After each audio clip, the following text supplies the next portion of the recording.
Hello बच्चों, आइए हम प्रश्न देखते हैं। प्रश्न है हमारा, डार्विन व वालेस ने कार्बनिक विकास के लिए निम्न में से कौन से एक क्रम को प्रतिपादित किया।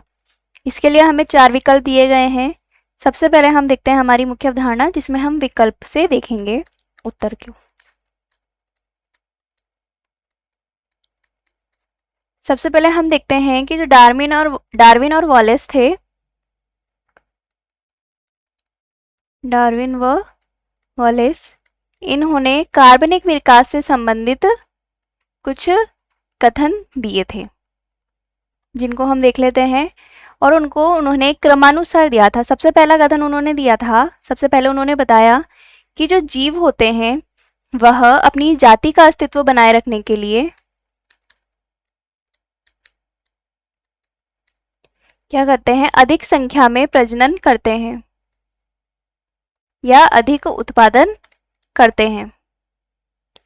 उसके बाद जब अधिक उत्पादन होता है तो वो जो जातियों में प्रजातियां हैं या जो जीव हैं, उनमें विभिन्न प्रकार की प्रतिस्पर्धाएं पाई जाती है। अब ये प्रतिस्पर्धाएं जो है वह अंतराजातीय भी हो सकती है और अंतरजातीय भी हो सकती है। तो इस प्रकार की प्रतिस्पर्धाओं द्वारा क्या होता है, जनसंख्या का जो आकार है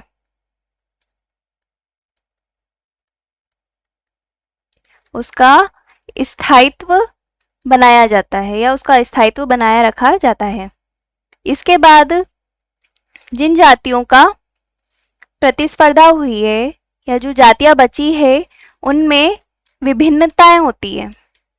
जो भी जीव अपनी संतति उत्पन्न करता है, उसकी संततियां अपने माता पिता से कुछ ना कुछ रूप में भिन्न होती है और वो विभिन्नताओं के साथ उत्पन्न होती है।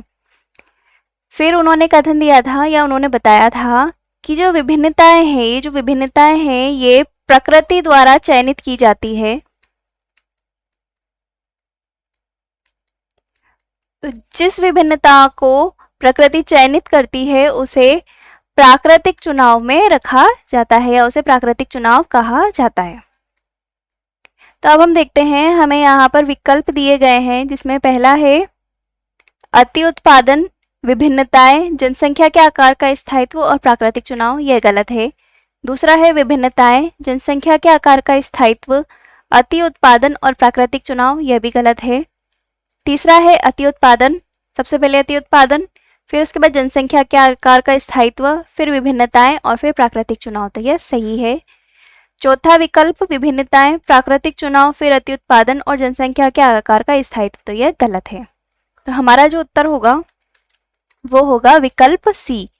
आशा है आप उत्तर समझ गए होंगे। धन्यवाद।